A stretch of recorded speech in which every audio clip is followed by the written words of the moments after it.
بسم اللہ الرحمن الرحیم. اسٹوڈنٹس آف فرسٹ ایئر اے کیو خان، السلام علیکم.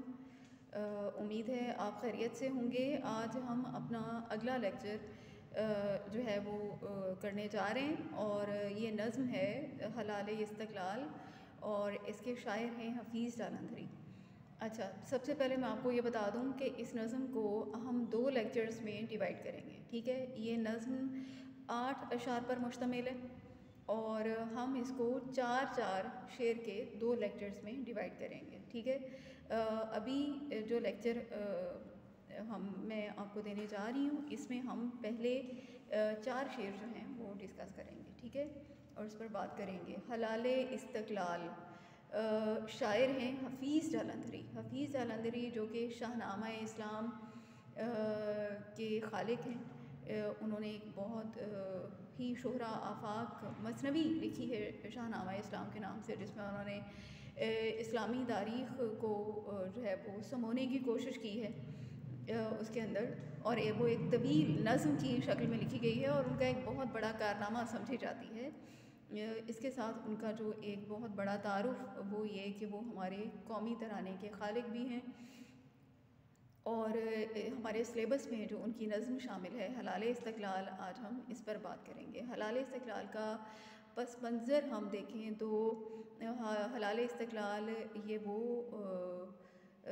پرچم ہے جو 1965 کی جنگ کے اختتام پر لاہور، سرگودھا اور سیالکوٹ کے باسیوں کو ان کی شجاعت، بہادری اور مستقل مزاجی، یعنی ان کے استقلال کی بنا پر جو انہوں نے ظاہر کیا اس جنگ کے دوران اپنی پاک افواج کے ساتھ، جو ہے انہوں نے یکجہتی کا جس طرح سے اظہار کیا اور بہادری کا مظاہرہ کیا، اس کے صلے کے طور پر ان تینوں شہروں کے لوگوں کو حلال استقلال عطا کیا گیا. اور یہ حلال استقلال جو ہے وہ پھر لہرایا جاتا ہے 6 ستمبر کو ان تینوں شہروں کی سرکاری عمارتوں پر. اور یہاں پر اگر ہم حلال استقلال کے حوالے سے بات کریں، اس پرچم کے حوالے سے بات کریں، تو اس کی تاریخ جو ہے وہ 1947 کے بعد سے شروع نہیں ہوئی، بلکہ اس کی تاریخ بہت پرانی ہے. اس کا آغاز دور رسالت صلی اللہ علیہ وآلہ وسلم سے ہوتا ہے، اور پھر خلافت راشدہ، اور اس کے بعد تب سے لے کر آج تک جو اللہ کے نام لیوا ہیں، جو نبی پاک صلی اللہ علیہ وآلہ وسلم کے پیروکار ہیں، وہ اس پرچم کی حفاظت اور سربلندی کے لیے اپنی جانوں کا نذرانہ جو ہے وہ پیش کرتے ہیں، اور اس پرچم کو ہمیشہ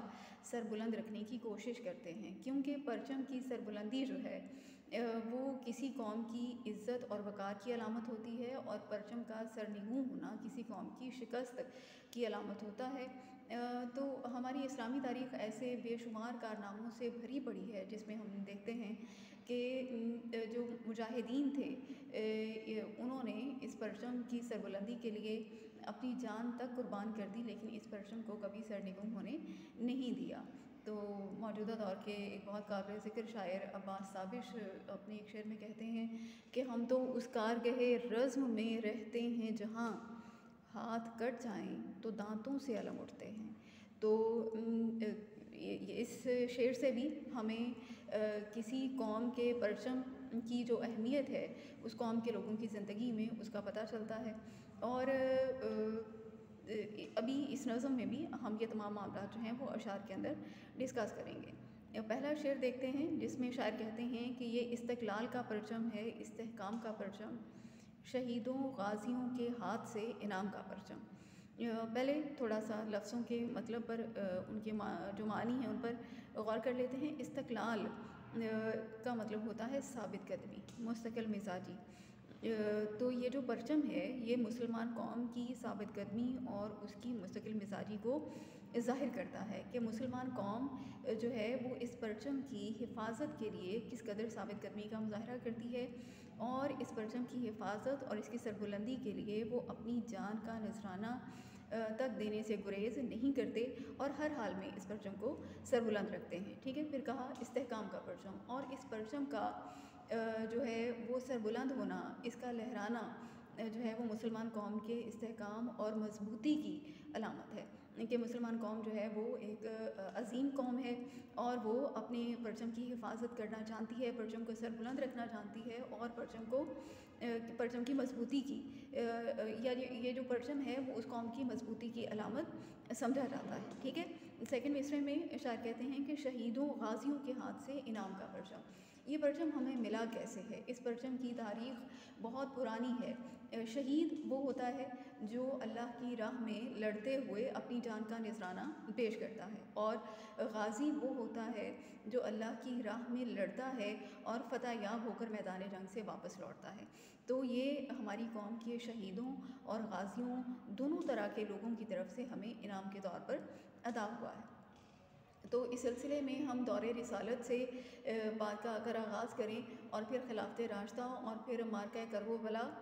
تو ہر جگہ ہمیں ایسے جانثار نظر آتے ہیں جنہوں نے اس پرچم کی سربلندی کے لیے، اس پرچم کی حفاظت کے لیے اپنی جانوں کے نذرانے پیش کیے اور گریز نہیں کیا اپنی جان کا نذرانہ پیش کرنے سے، اور اس پرچم کو جو ہے وہ ایک انعام کے طور پر ہمیں عطا کیا، ٹھیک ہے۔ ہمارے جو پاکستان کی تاریخ ہے اس میں بھی جب ہم غور کرتے ہیں تو ہمیں بات نظر آتی ہے کہ اس پرچم سے محبت کا اظہار ہمارے شعراء کرام جو ہیں وہ مختلف طریقوں سے اپنی شاعری میں بھی ہمیں کرتے دکھائی دیتے ہیں۔ شاعر نے کہا کہ ہمارا پرچم یہ پیارا پرچم، یہ پرچموں میں عظیم پرچم، عطائے رب کریم پرچم۔ تو یہ اللہ کی عطا ہے، اللہ کا انعام بھی ہے، اور اللہ کے ان بندوں کی طرف سے بھی ہمارے لیے انعام ہے جنہوں نے اس پرچم کی حفاظت اور سربلندی کے لیے اپنی جانوں کے نذرانے پیش کیے، ٹھیک ہو گیا جی۔ اب ہم اس کا سیکنڈ شعر دیکھیں گے۔ شاعر کہتا ہے کہ ہلالی خنجر انگشت شہادت کا اشارہ ہے، یہ سیف اللہ کا پرتو فلک پر آشکارا ہے۔ ہلالی خنجر، اب یہاں پر مشابہت ہے ہلال میں، وہ ہلال جو ہمارے پرچم کے اوپر بنا ہوا ہے، ہلال کہتے ہیں پہلی تاریخ کے چاند کو، اور جو وہ پہلی تاریخ کا چاند جو ہے وہ ہمارے پرچم پر نمایاں ہے، اور اس کی مشابہت اس شعر میں قائم کی ہے شاعر نے خنجر کے ساتھ۔ خنجر ایک جنگی ہتھیار ہے اور یہ تلوار کے مقابلے میں چھوٹے سائز کا ہوتا ہے اور اس کے اندر خم ہوتا ہے، اور یہ دشمن کے دل میں پیوست کیا جاتا ہے، دل پر وار کیا جاتا ہے اس خنجر کے ساتھ، اس ہتھیار کے ساتھ دشمن پر، تاکہ اس کا خاتمہ کیا جا سکے۔ تو ہلالی خنجر، اب جو خم ہمارے پرچم پر بنے ہوئے چاند میں ہے اور جو خنجر میں خم ہے، اس کی مشابہت کی بنا پر یہاں شاعر نے ہمارے پرچم پر بنے ہوئے پہلی تاریخ کے ہلال یعنی چاند کو ہلالی خنجر کہا ہے، ٹھیک ہے، اور کہا کہ یہ انگشت شہادت کا اشارہ ہے۔ انگشت شہادت، یہ جو ہمارے انگوٹھے کے ساتھ والی انگلی ہے اس کو انگشت شہادت کہتے ہیں، اور نماز میں جب ہم تشہد میں بیٹھتے ہیں تو ہم اشہد ان لا الہ الا اللہ و اشہد ان محمدا عبدہ و رسولہ، تو یہ انگلی اٹھا کر ہم اللہ تعالیٰ کی وحدانیت اور نبی پاک صلی اللہ علیہ وآلہ وسلم کی رسالت کی گواہی دیتے ہیں۔ اس انگلی کو اٹھا کر اس کو انگشت شہادت کہا جاتا ہے، ٹھیک ہے۔ تو وہ کہتے ہیں کہ جس طرح یہ انگلی اٹھا کر ہم اللہ کی وحدانیت اور نبی پاک کی رسالت کا اقرار کرتے ہیں، اسی طرح جب ہم اپنے پرچم کی معنوی خوبیوں کا ذکر کرتے ہیں تو اس میں ہمیں یہ بات نظر آتی ہے کہ یہ جو پرچم پر بنا ہوا ہلال ہے جو خنجر سے مشابہت رکھتا ہے، یہ ہمارے ایمان کی علامت ہے، ٹھیک ہے، یہ ہمارے ایمان کی علامت ہے۔ اور پھر یہاں پر اس کو سیف اللہ کا پرتو کہا گیا ہے، اس پرچم کو سیف اللہ کا پرتو کہا گیا ہے۔ یہاں پر تلمیح کا استعمال ہے۔ سیف اللہ لقب ہے حضرت خالد بن ولید رضی اللہ تعالیٰ عنہ کا، جو کہ ایک بہت بہادر سپہ سالار تھے دور رسالت میں، ٹھیک ہے، اور پرتو کا مطلب ہوتا ہے عکس، فلک آسمان آشکارا ہے، ظاہر ہو رہا ہے، لہرا رہا ہے، ٹھیک ہے۔ اور اس پرچم کا جو لہرانا ہے اس میں ہمیں عکس نظر آتا ہے حضرت خالد بن ولید رضی اللہ تعالیٰ عنہ کی بہادری کا، کہ جن کی بے مثال شجاعت اور بہادری کی بنا پر نبی پاک صلی اللہ علیہ وآلہ وسلم نے انہیں سیف اللہ کا لقب دیا تھا، یعنی اللہ کی تلوار، اور یہ لقب ان کی بہادری کی بنا پر دیا گیا تھا۔ تو حضرت خالد بن ولید نے جتنے بھی مار کے لڑے ان میں کسی میں بھی ان کو شکست کا سامنا نہیں کرنا پڑا، کیونکہ اللہ کی تلوار کو کبھی شکست کا سامنا ہو نہیں سکتا۔ تو یہاں پر شاعر نے بہت ہی خوبصورت انداز میں ہمارے پرچم کی معنوی خوبیوں کو بیان کیا ہے کہ جو ہلال بنا ہوا ہے پرچم کے اوپر وہ کس چیز سے مشابہت رکھتا ہے اور وہ کس بات کی علامت ہے، تو وہ ہمارے ایمان کی علامت ہے، اور ہمارے ایمان کا لازمی جزو جو چیز قرار پاتی ہے وہ اللہ کی وحدانیت کا اقرار اور نبی پاک صلی اللہ علیہ وآلہ وسلم کی رسالت کی گواہی ہے۔ اور اس کے ساتھ انہوں نے دوسرے مصرے میں اس کو سیف اللہ یعنی حضرت خالد بن ولید کی بہادری کا عکس قرار دیا ہے جو فضاؤں میں لہرا رہا ہے، اور اس پرچم میں ہمیں حضرت خالد بن ولید کی بہادری کا عکس دکھائی دیتا ہے، ٹھیک ہے۔ تیسرے شعر میں شاعر کہتے ہیں کہ ہلال خنجر، اس کو ہم کس طرح سے اس کا پڑھنا جو ہے اس شعر کا وہ آپ دیکھیے گا، ہلال خنجر قومی، کیسے پڑھیں گے؟ ہلال خنجر قومی عطیہ ہے شہیدوں کا، جو خود قربان ہو کر بھر گئے دامن نویدوں کا۔ تو یہ جو خنجر سے مشابہت رکھنے والا پہلی تاریخ کا چاند جو ہے وہ بنا ہوا ہے ہمارے پرچم کے اوپر، اور جس کو ہلال خنجر قومی کہا ہے شاعر نے، وہ کہتے ہیں کہ یہ عطیہ ہے شہیدوں کا۔ عطیہ انعام کس کی طرف سے ہماری قوم کو ملا ہے؟ ہماری قوم کے شہداء کی طرف سے ملا ہے، جنہوں نے اس پرچم کی حفاظت کی خاطر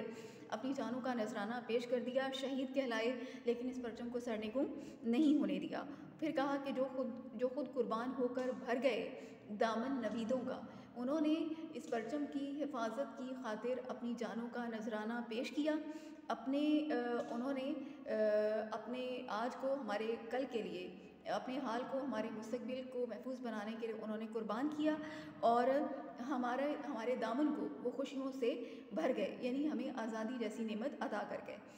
اس حوالے سے اگر ہم بالخصوص 1947 کی تاریخ کا ذکر کریں تو ہمیں یہ بات بخوبی اس میں دکھائی دیتی ہے اپنی تاریخ میں کہ یہ جو ملک ہمیں حاصل ہوا، اور اس ملک کی آزاد فضاؤں میں ہمارا پرچم جو لہرا رہا ہے، یہ ہمیں کسی نے پلیٹ میں رکھ کے یا سجا کر پیش نہیں کر دیا کہ بھئی یہ آزادی ہے آپ کی اور یہ پرچم ہے آپ کا، آپ لے لیں، بلکہ اس کے لیے ہمارے مجاہدین نے، جو تحریک پاکستان کے کارکن تھے، انہوں نے بہت سی جانوں کے نذرانے پیش کیے،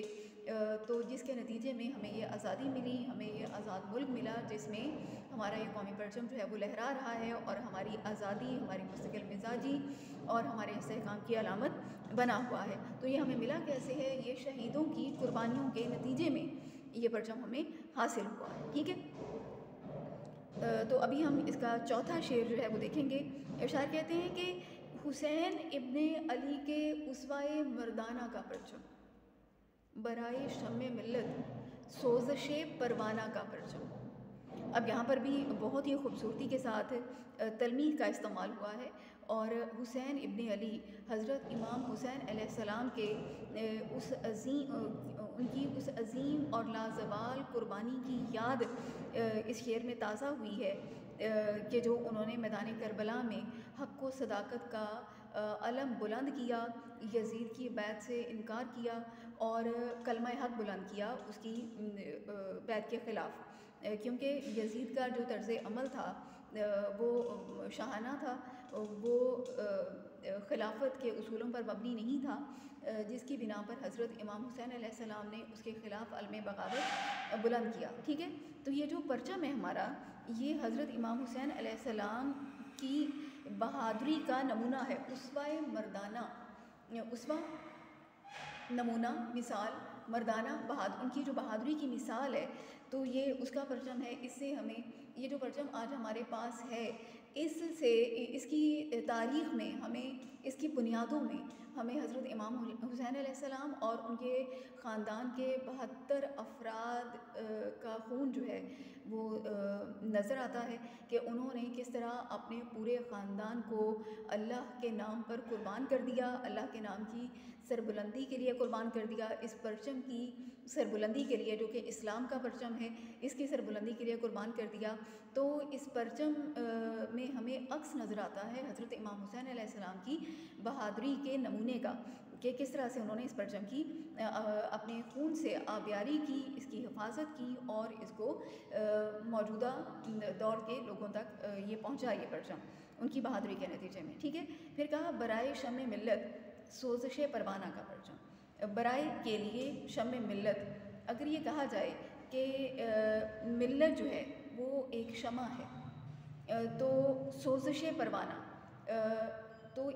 ملت کہا گیا، یہاں پر شاعر نے یہ شمع ملت کی جو ترکیب استعمال کی ہے وہ قوم کے لیے کی ہے، اور سوزش پروانہ جو ہے یہ قوم کے افراد کے اندر اس ملت کی شمع پر جل جانے کا جذبہ جو ہے وہ بیان کیا گیا ہے،